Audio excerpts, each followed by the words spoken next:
Hello friends, तर आज आपण करणार आहे चॉकलेट केक. आज माझ्या बाबांचा बर्थडे आहे, त्यामुळे मी केक करणार आहे. तर पहिले काय करायचं, ओरिओची बिस्किट घ्यायची, त्याची या पद्धतीने अशी क्रीम काढून घ्यायची आणि मग मिक्सर किंवा स्मॅशर भांड्यामध्ये हे घेऊन हे असं थोडं ओबड-धोबड स्मॅश करायचं. हे स्मॅश करून झालं की काय करायचं, आपल्याकडे कोको पावडर आणि एक चॉकलेट पावडर असती, ती अशी काढून घ्यायची.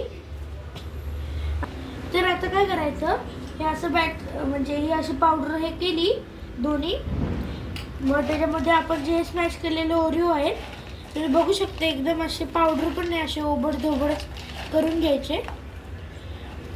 खाताना त्याची चव खूप छान लागते. नाहीतर मग एकदमच अशी पावडर केली तर ह्याचा आणि ह्याचा स्वादच कळून येत नाही, जास्त करून हेच लागतं.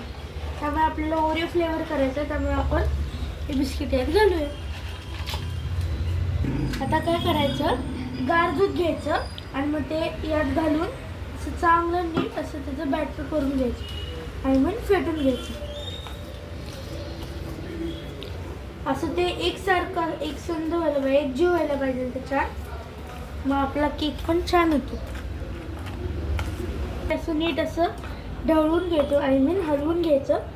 असं एकजीव झालं की मग त्याच्यामध्ये हे आपण जे असे चॉको चिप्स घेतलेले आहेत, चॉकलेट किंवा व्हॅनिलाचे पण चालतात, म्हणजे व्हाईटवाले, तेही छान लागतं. आत्ता यात थोडीशी चॉको चिप्स घालायचे आणि मग नंतर आपल्याला जेव्हा केक होईल ते आपण थोडीशी चॉको चिप्स घालायचे. 7 मिनिटे ना हे असं चांगलं फेटून घ्यायचं. हे असं घट्ट झाले ना की हे अशी या प्रकारे हे असं बॅटर करून घ्यायचं. एक 5 ते 7 मिनिटं, जास्तीत जास्त करून 5 ते 7 मिनिटं हे असं ढवळून घ्यायचं. तेल घालायचं आणि जे आपलं थोडं चॉकलेट असतं तेही थोडं घालायचं.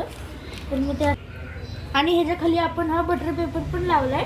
आता काय करायचं, हे आपलं तेल असं नीट लावून झालं की हे जे बॅटर आहे ते घालायचं. टॉपिंगसाठी मी इथं असे स्प्रिंकल घेतलेले आहे, ते काय करायचं, ते असं वरनं टाकून द्यायचे. तुम्ही ते वरनं पण टाकू शकता, पण होतं काय, वरनं टाकलं ना की मग ते असं चिटकत नाही, त्याला असं पडतं. तर काय करायचं, हे झालं त्याचं थोडं आपटायचं. हे झालं की आपल्याकडे हा पॅन आहे, तर काय करायचं, पॅन घ्यायचा, ते गॅस लावून घ्यायचा.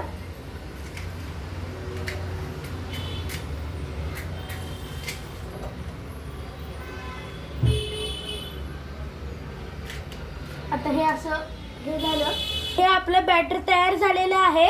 तर आता काय करायचं, इकडे म्हणजे पॅन पण आपलं थोडं तापलेलं आहे.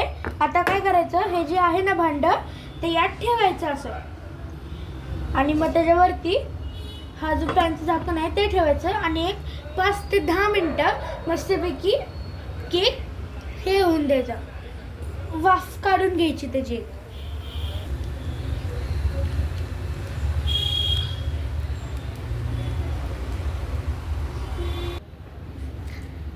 तर आता काय करायचं, आपला केक असा नीट झालेला आहे, छान.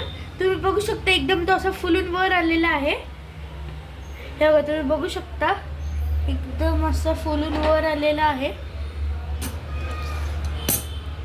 असं. आता एक 15 मिनिटं थोडं तो मुरायला आणि गार व्हायला आपण ठेवूया. तर तुम्ही बघू शकता, या प्रकारे हा असा आपला केक तयार झालेला आहे. तर आता हा फ्रीजमध्ये गार करण्यासाठी ठेवूया आणि मग आमचे बाबा आले की मग आम्ही तो केक कापणार आहोत. बाय, भेटूया पुढच्या रेसिपीला.